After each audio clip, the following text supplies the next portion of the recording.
I was at the slide with my daughter when a little boy ran up to me. "Mister," he asked, "can I have your daughter?" Chalking it up to dumb kid talk, I just laughed. "She's my whole world, buddy. Can't just give her away." He looked me dead in the eye. "So what if she died? Would you be sad then?" I scooped up my daughter, feeling a cold dread crawl up my spine. I'd never seen this kid before. This playground was a community project. I knew pretty much every little brat who came to play here. My gut screamed that this kid was a scout for some scumbag kidnapper. I got my daughter the hell out of there. Back home, I laid down the law. Stay away from that playground for a while. Don't go near that boy. And for fuck's sake, don't take any candy from him or go anywhere with him. My daughter just nodded, her eyes wide. A few days later, my daughter drops a bombshell. She saw the boy leading the daughter of the woman who runs the bakery across the street away somewhere. She'd thought about following, but she remembered what I said and chickened out. The bakery is run by a single mom named Hannah and her 4-year-old Katie. She's divorced and everyone in the neighborhood knows she has it tough, so we all try to look out for her. I immediately called Hannah, but the call went straight to voicemail. She must have been out on a cake delivery. About an hour and a half later, Hannah burst into my diner like a goddamn hurricane, wild-eyed and frantic. She grabbed my daughter by the shoulders. "Where's Katie? Tell me!" My daughter was so scared she could barely speak. I told Hannah to call 911 right away, then went with her to search. But the trail went cold the second they crossed the main road. The cops were on it, fast. Using my description and footage from nearby security cameras,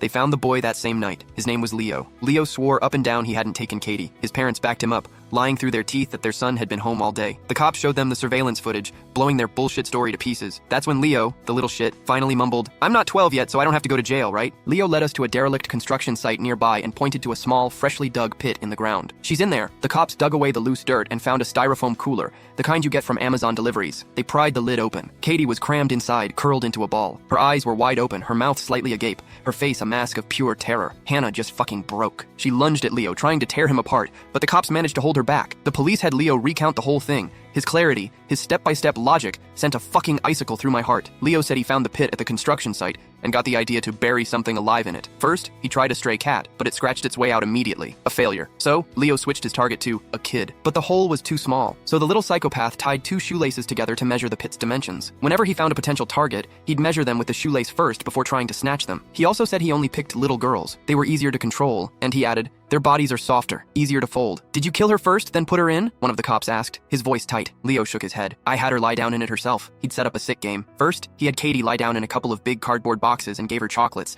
making her think it was all for fun. Then, he told her to get into the styrofoam cooler he'd placed in the pit. Katie, trusting him completely, did it without a second thought. Once she was in, I put the wooden board over the top, stacked a few bricks on it, and started burying it. Leo said Katie started struggling, so he jumped on top of the board and stomped on it a few times until she stopped moving. Hannah didn't even make it through the whole story before she collapsed. The cops rushed her to the hospital. I overheard one of the veteran cops muttering, "Jesus fucking Christ. All my years on the force, I've never seen an animal like this. If his parents weren't here, I'd beat the shit out of this little fucker myself."